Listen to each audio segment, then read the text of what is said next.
In this daily drop, we're going to take a look at the selfie or front-facing camera on the iPhone 15 Pro and compare it to the iPhone 13's selfie or front-facing camera before I send it back for my trade-in credit. So let's go. All right, it's the middle of the week already, and here we are getting to the episode I wanted to do yesterday.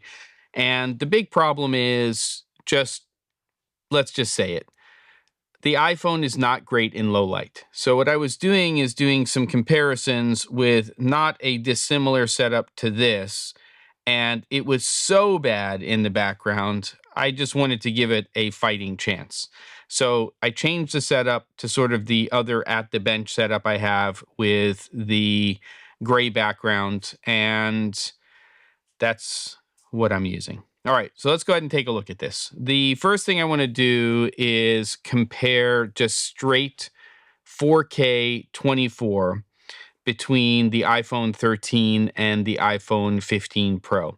Now, these are in theory set to as close to the same settings as possible. I'm not using any ProRes format for this. I'm using the standard video quality on the iPhone 15 Pro and the better video quality on the iPhone 13.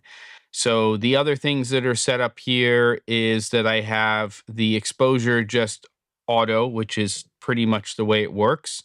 But there's an exposure slider, and I've set that to a -1 because I do find if it's at the standard setting, it's just too blown out. It feels too sourcey.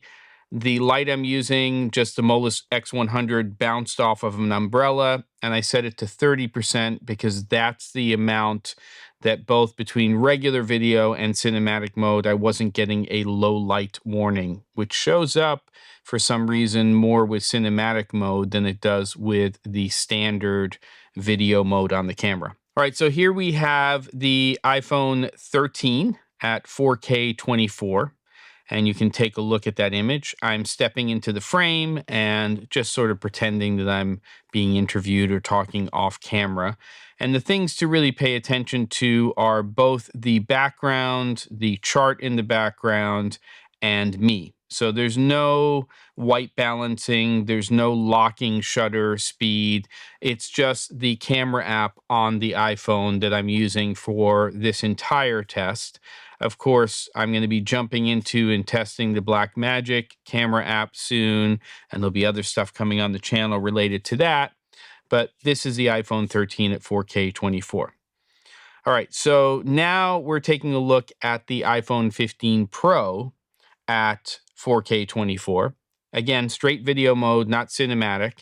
And let's just take a look at it and see if there's any differences between that background, that chart, and me.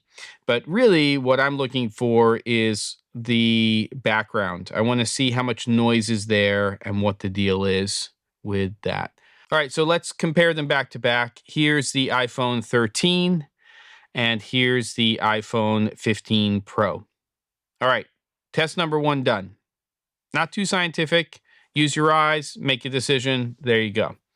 Now, the second thing I wanted to do was jump into cinematic mode, and just so that the baseline was even between the two, I decided to shoot both cameras, at least for the first test, at HD 30, because the iPhone 13 cannot shoot anything in cinematic mode that's above that, or actually below that, because you can't shoot at 24. So what we're going to do now is we're going to take a look at the iPhone 13 and the iPhone 15 Pro together. So left side of screen is the iPhone 13. Top left, you'll see me in the image or stepping into the image. On the bottom left is just the background, which I am looping there. And then the top right is the 15 Pro. And then the bottom right is just the background. And the reason I'm doing that is because it's obviously HD footage, and I'm pushing this out in a 4K timeline. So I want you to be able to take a look at it at a pixel to pixel resolution. And I thought this might be one way to do that. And so you can see the two together at the same time. Again, -1 on the exposure slider, and we're letting the iPhone and camera app do what it does in terms of shutter and just standard exposure for the shot. And there you have it.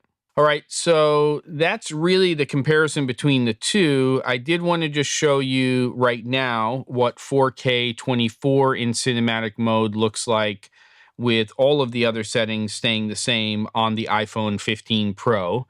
So we can see that right here. And nothing else has changed. I've just changed it to a 4K resolution, 3840 by 2160, so ultra high definition. And we are at 24 frames per second. Again, this is not a mode that is available on the iPhone 13, but worth showing. And lastly, and I'm just dipping my toes. This is literally the first real clip that I'm filming with.